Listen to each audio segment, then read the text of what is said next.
आपण प्रार्थना करू.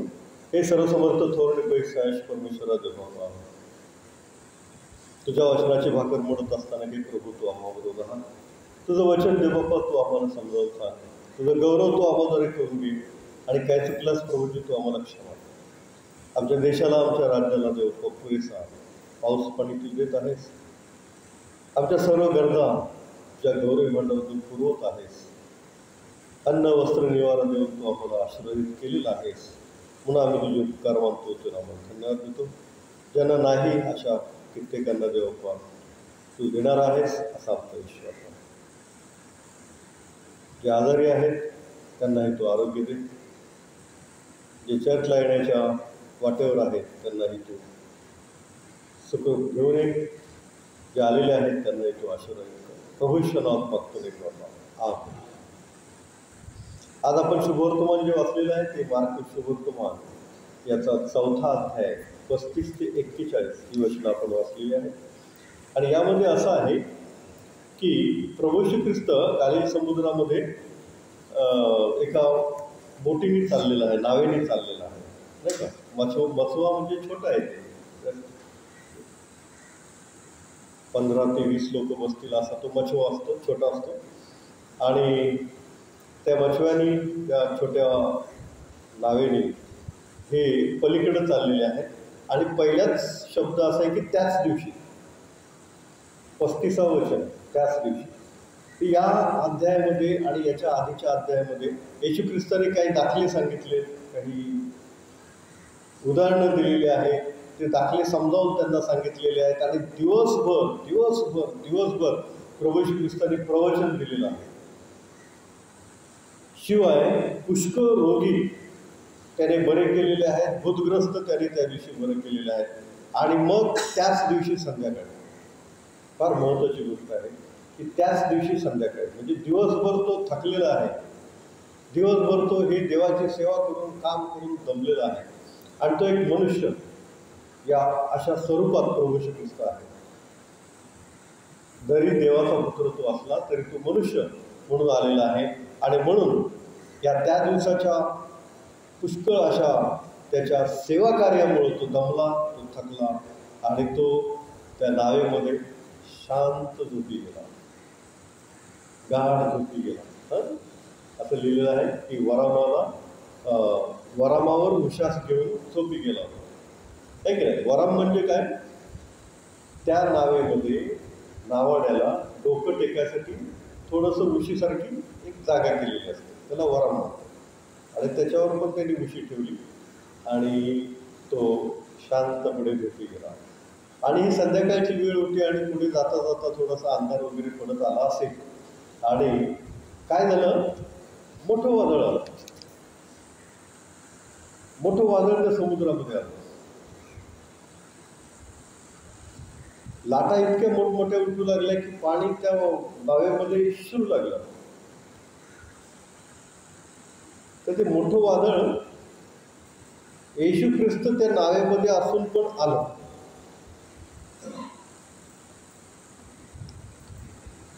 येशू ख्रिस्त त्या शिष्यांबरोबर असून सुद्धा वादळ आलं. का? येशू ख्रिस्त शिष्यांना 35व्या वचनामध्ये असं म्हणतो, तो त्यांना म्हणाला, आपण पलीकडे जाऊया. आपण कुठे जाऊया? पलीकडे जाऊया. आणि पलीकडं काय आहे? पलीकडे एक मोठा भूतग्रस्त. कोण आहे? भूतग्रस्त. 5व्या अध्यायात दिले होते. मग ते समुद्राच्या पलीकडे गरसेकराच्या देशात आले आणि तो मसव्यातून उतरताच अशुद्ध आत्मा लागलेला एक माणूस कबरातून निघून त्यांना भेटला. त्याच्यामध्ये मोठं सैन्य होतं अशुद्ध आत्म्यांचं. सैन्य भूत होती त्याची. म्हणजे कुठल्या तरी युद्ध झालं असेल, तिथं माणसं फार मारली असतील पुष्कळ, तिथं हा गेला असेल. ते अतृप्त आत्मे, अख्खे सैन्य अशुद्ध आत्मे, अतृप्त आत्मे ह्याच्यात घुसले. आणि मग त्याच्यामध्ये इतकी ताकद आली होती की तो साखळदंडाने बांधला तरी तोडायचा, कबरांमध्ये बांधून ठेवलं तरी ते साखळदंड तोडून यायचं आणि ओरडत फिरायचं आणि लोक त्याला घाबरत असत. म्हणजे सैन्य, अशुद्ध आत्म्यांचं सैन्य असलेला भूतग्रस्त पलीकडे आहे. आणि देवाचा पुत्र येशू ख्रिस्त म्हणतोय, चला आपण पलीकडे जाऊया. आणि म्हणून त्या भूताने, त्या अशुद्ध आत्म्यांनी काय केलेलं आहे, एक मोठं वादळ या समुद्रामध्ये आणलेलं आहे. येशू ख्रिस्त बरोबर असून सुद्धा सैतानाने काय केलेलं आहे, वादळ जीवनामध्ये आणलेलं आहे, या शिष्यांच्या जीवनामध्ये. होऊ शकतं असं आपल्या जीवनामध्ये सुद्धा. आपण बायबल वाचतो, आपण प्रार्थना करतो, आपण ख्रिस्ताबरोबर असतो, तरीही प्रत्येकाच्या जीवनामध्ये एखादं वादळ येतं सैतानानं. पण त्या वादळामध्ये आपण ख्रिस्ताबरोबर राहिलं पाहिजे. येशू ख्रिस्त तर आपल्याबरोबर आहे, त्याचं अभिवचन आहे. मत्ती 28व्या अध्यायामध्ये काय, पहा युगाच्या समाप्तीपर्यंत सदैव मी तुम्हाबरोबर आहे.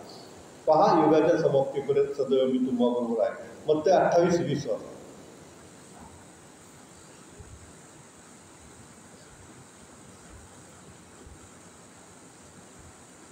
मत्ती 28:20.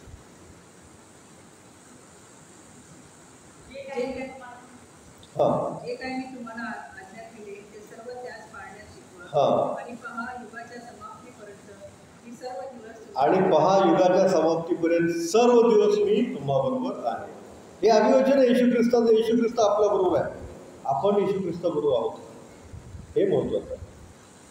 जीवाने, आत्म्याने, शरीराने आपण येशू ख्रिस्ताबरोबर आहोत का, हे महत्वाचं आहे. विषय काय चाललाय आपला, विषय काय? अच्छा, वादळ. Praise the Lord. बरोबर उत्तर दिलं, वादळ.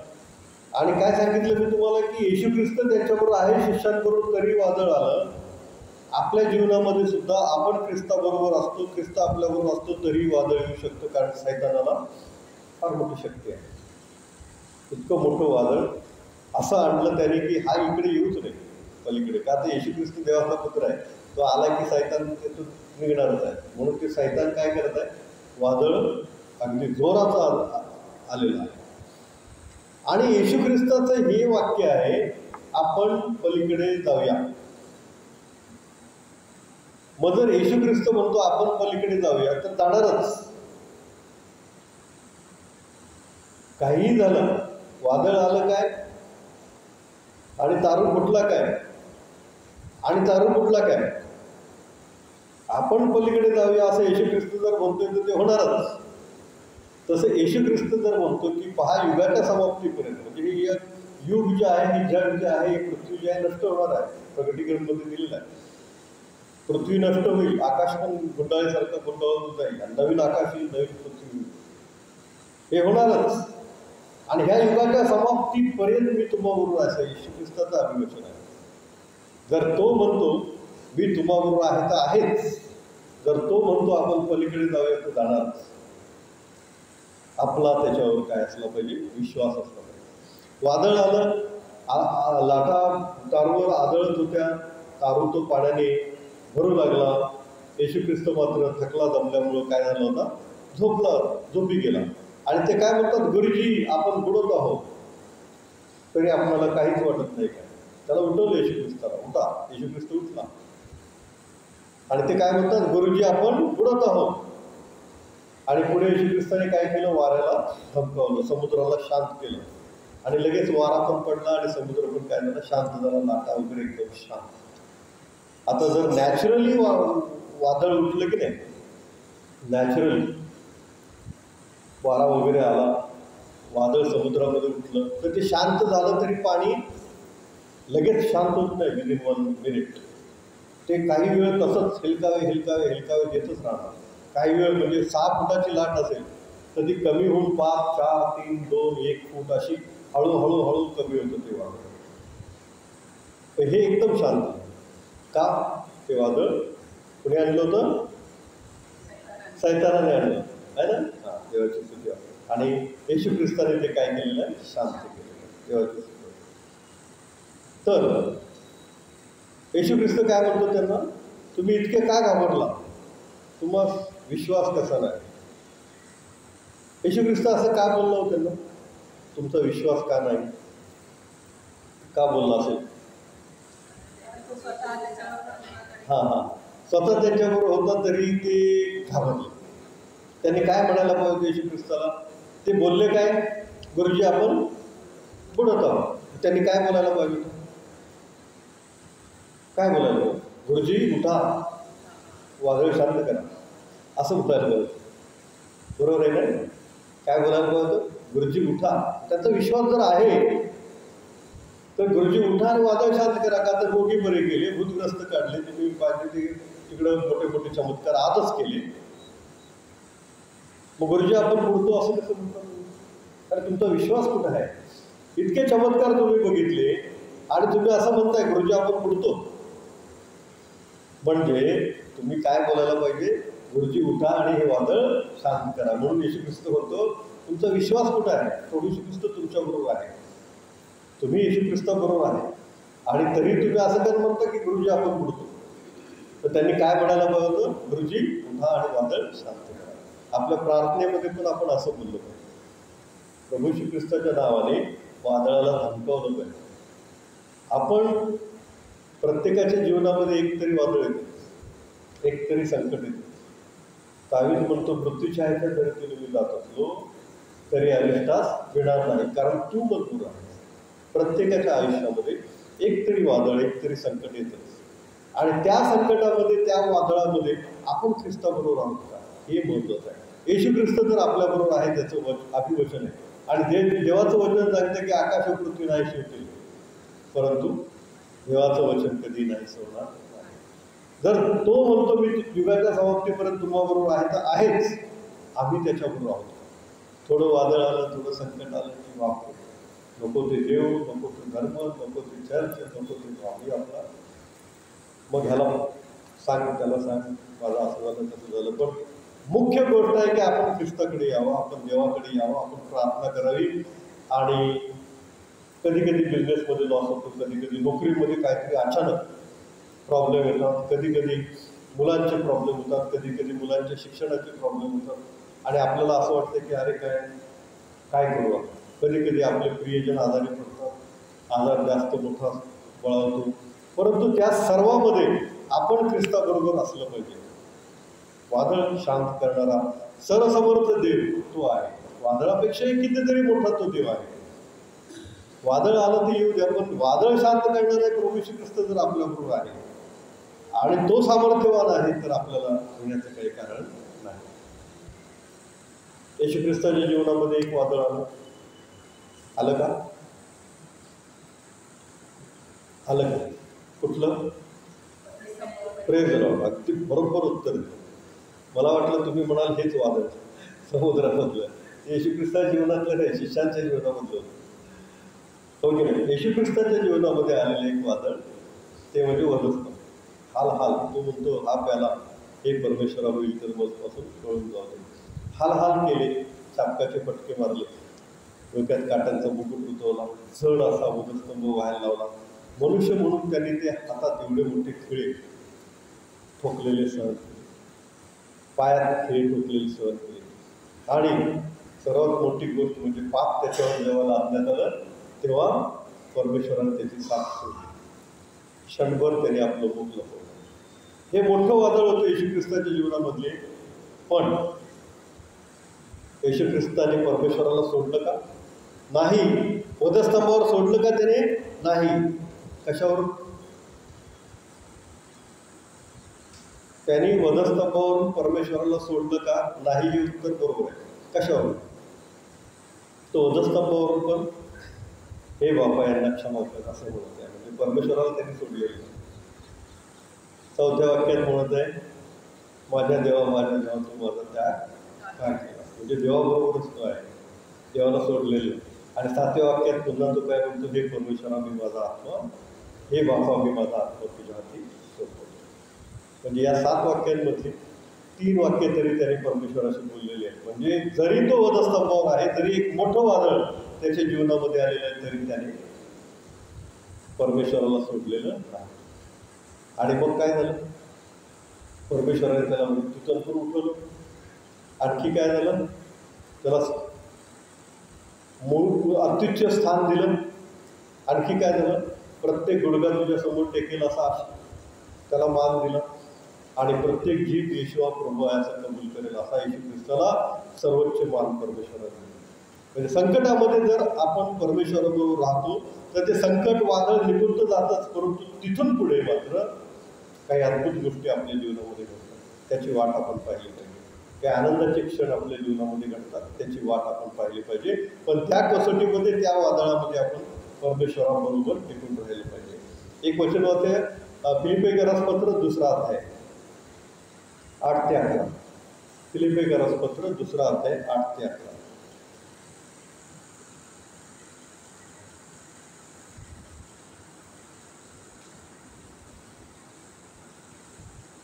आणि मनुष्य प्रवृत्तीचे असे प्रगट होऊन त्याने मरण आणि ते जे वधस्तंभावरचे मरण सोसले. वधस्तंभावरचं मरण येशू ख्रिस्ताने सोसलं. पुढे मृत्यूपर्यंत आज्ञापालन करून त्याने स्वतःला नीट केले. त्यामुळे देवाने त्याला अत्युच्च केले. त्यामुळे परमेश्वराने त्याला अत्युच्च स्थान दिलं. आणि सर्व नावापेक्षा जे श्रेष्ठ नाव ते त्याला दिले. सर्व नावांपेक्षा श्रेष्ठ नाव, आकाश पृथ्वी आणि खाली, त्याच्यापेक्षा मोठं कोण नाही. त्याचे तो आश्वी स्वर्गात पृथ्वीवर व पृथ्वीखाली प्रत्येक गुडघा येशूच्या नावाने गुडघा स्वर्गात पृथ्वीवर पृथ्वीखाली प्रत्येक गुडघा येशूच्या नावाने टेकेल. आणि देवदूतांच्या गौरवासाठी प्रत्येक जीवेने येशू ख्रिस्त हा प्रभू आहे असे बोलत आहे. आणि प्रत्येक जीव येशू हा प्रभू आहे असं कबूल करतो. पहा किती मोठं अत्युच्च स्थान दिलेलं आहे. आणि 8व्या वचनात म्हटलेलं आहे की त्यांनी वधस्तंभावरचं मरण सोसलं. म्हणजे त्या वधस्तंभाच्या मरणामध्ये सुद्धा तो कुणाबरोबर होता? परमेश्वराबरोबर होता. त्याने परमेश्वराला सोडलं नाही. आणि म्हणून परमेश्वराने त्याला अत्युच्च स्थान दिलेलं आहे. इतकंच नाही तर मत्ते 28:18 हे एक वचन होते. मत्ते 28:18. तेव्हा येशू जवळ येऊन त्यांच्याशी बोलताना म्हणाला, स्वर्गात आणि पृथ्वीवर सर्व अधिकार मला दिलेला आहे. स्वर्गात आणि पृथ्वीवर सर्व अधिकार प्रभू ख्रिस्ताला दिलेले आहे. म्हणून आपण जरी वादळ आलं तरीही, जरी एखादं संकट आलं तरी, जरी एखादी कसोटी आली तरी आपण परमेश्वराबरोबर असलं पाहिजे. ही अत्यंत महत्त्वाची गोष्ट आहे. अब्राहमाच्या जीवनामध्ये पण एक वादळ आलं. काय आठवतंय? त्याच्या एकुलत्या एका पुत्राचं इसाकाचा अर्थ आहे की नाही, देवाची स्तुती. आणि परमेश्वर म्हणला जातो की परमेश्वराने घेतलेली कसोटी असं बायबल आपल्याला सांगतं. जा तुझ्या पुत्राचं काय कर अर्थ कर. परमेश्वराला बघायचं होतं. आता एवढ्या वृद्धाप काळात त्याला पुत्र झालेला आहे आणि परमेश्वर म्हणतो त्याचंच अर्पण कर. चालला तो. 2 नोकर घेतले, गाढव घेतलं, कोंबीर घेतलं त्याच्यावर आणि तो ऐसाकला घेऊन चालला. बैरशेबापासून मोरिया पर्वतापर्यंत 3 दिवसाची वाट चालून आला. चाराला काही सांगितलं नाही. परमेश्वर म्हणतो चाल. निघाला, गेला. वेली बांधली तिकडे, मोरिया पर्वतावर चढला आणि त्याला मारणार. त्याला विश्वास होता की जरी मारला तरी परमेश्वर काय करेल, त्याला जिवंत करेल. असा इतका मोठा विश्वास कुणाचा होता? अब्राहमाचा होता. ती इब्रिकराच्या पत्रामध्ये संत पौलाने दिलेलं पण आहे. त्या अब्राहमचा इतका मोठा विश्वास होता की जरी त्याचा बळी दिला तरी परमेश्वर त्याला जिवंत करेल. या विश्वासाने तो केला. आणि खरोखर परमेश्वराने त्याचं अर्पण घेतलंच नाही. फक्त कसोटी पाहिली आणि परमेश्वर म्हणला थांब, है ना, त्या झुडपात जो एडका आहे त्याचं अर्पण केलं. आणि त्यांनी इसाकाला सोडवलं आणि मग त्या एडक्याचं अर्पण केलं. तर किती मोठी परमेश्वराची महान योजना.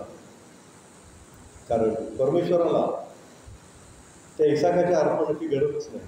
परमेश्वराने त्याचा पुत्र राखून ठेवलेला होता अर्पणासाठी, की जो पवित्र रक्ताने शुद्ध आहे आणि त्याच्याच फक्त रक्तामध्ये पापांच्या क्षमेचं सामर्थ्य आहे.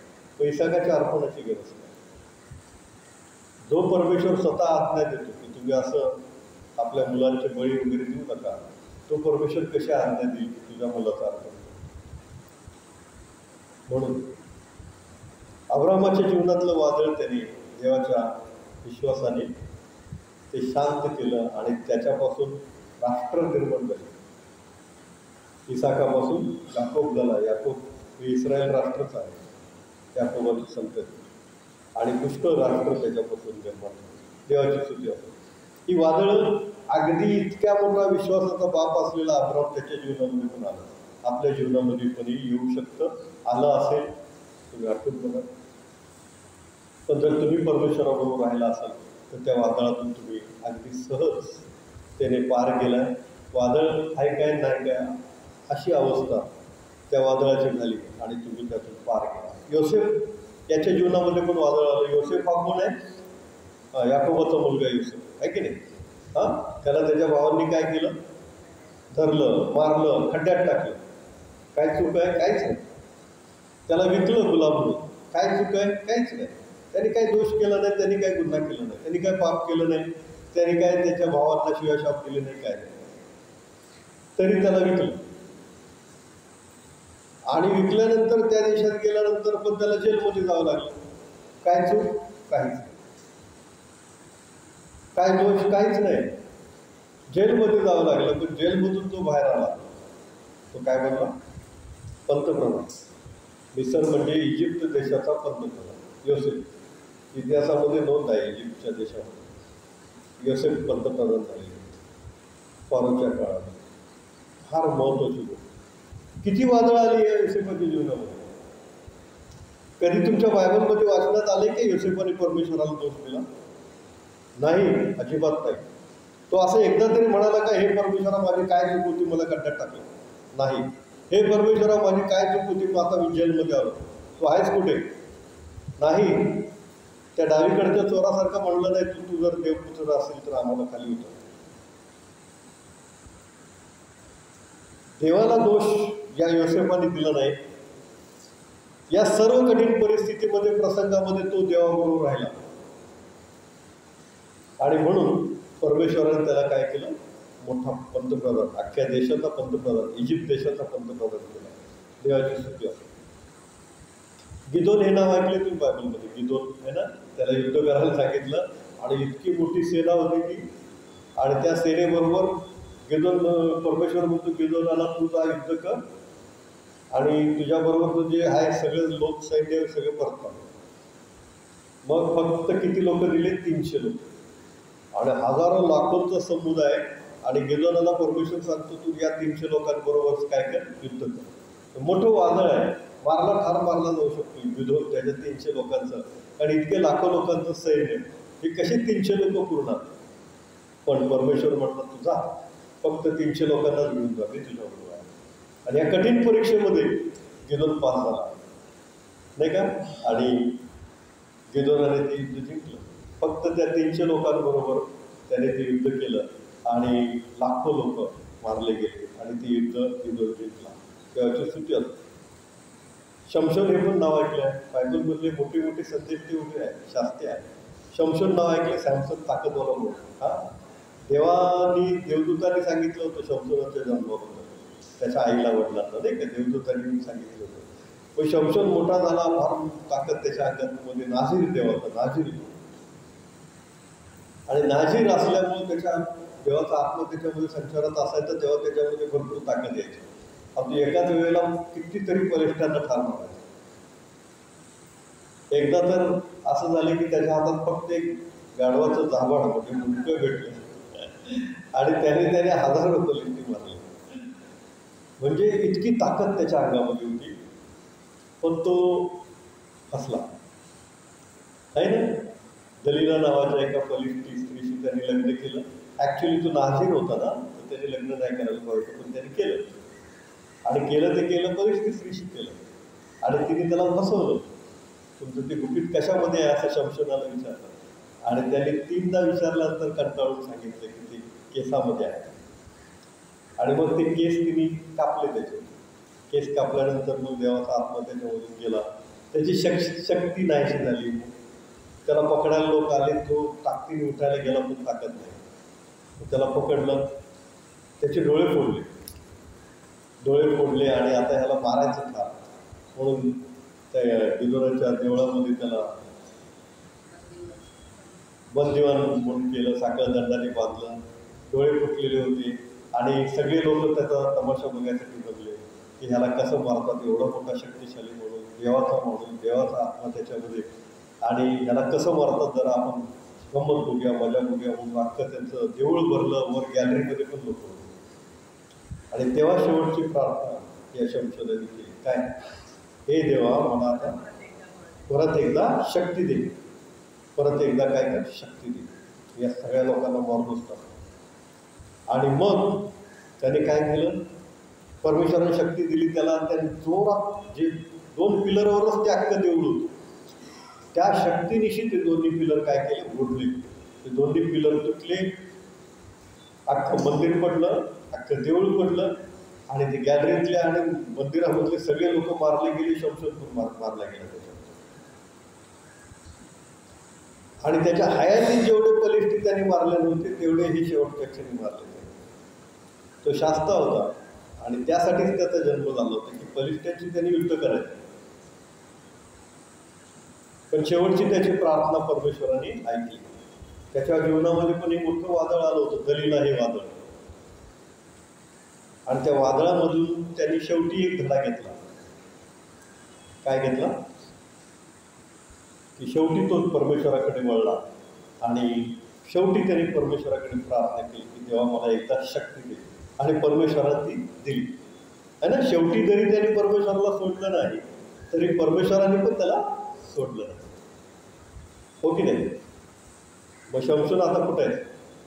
तुम्हाला काय वाटतं, स्वर्गात असेल का नरकात असेल?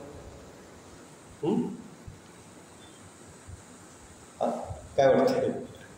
वाचूया इब्री 11:32-33. इब्री पत्र 11 अध्याय 32 आणि 33. देवाचा नाजीर आहे तो देवाबरोबरच असणार 100%, है ना. देवाने निवडलेला माणूस देवाबरोबरच असणार. इब्री 11:32-33.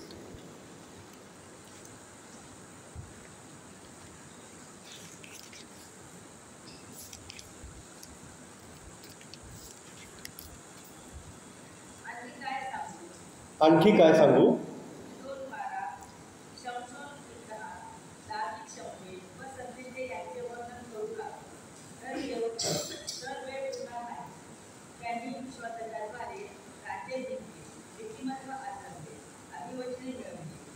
हां बस पहा, आणखी काय सांगू.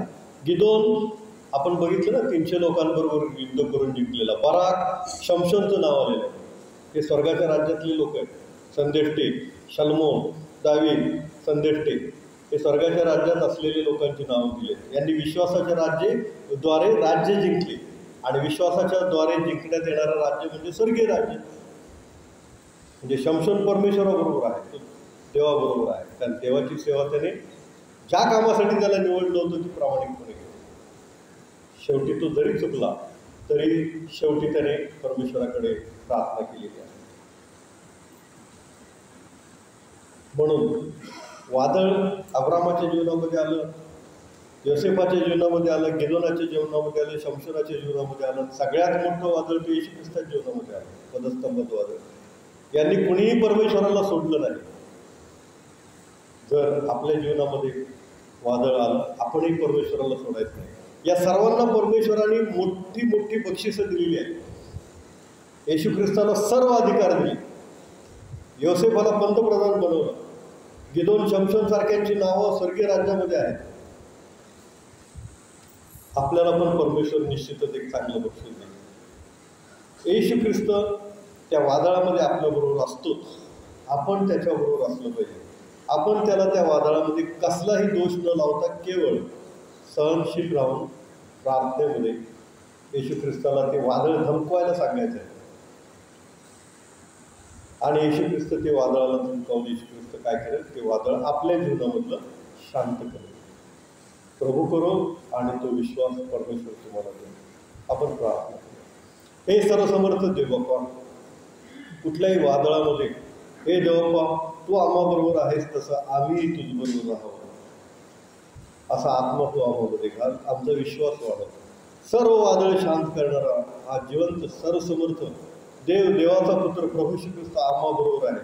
त्याला स्तुती आणि गौरव सदैव असो. आमचा धन्य तारणारा प्रभू श्री ख्रिस्त याच्याद्वारे मागतो एक बाबा.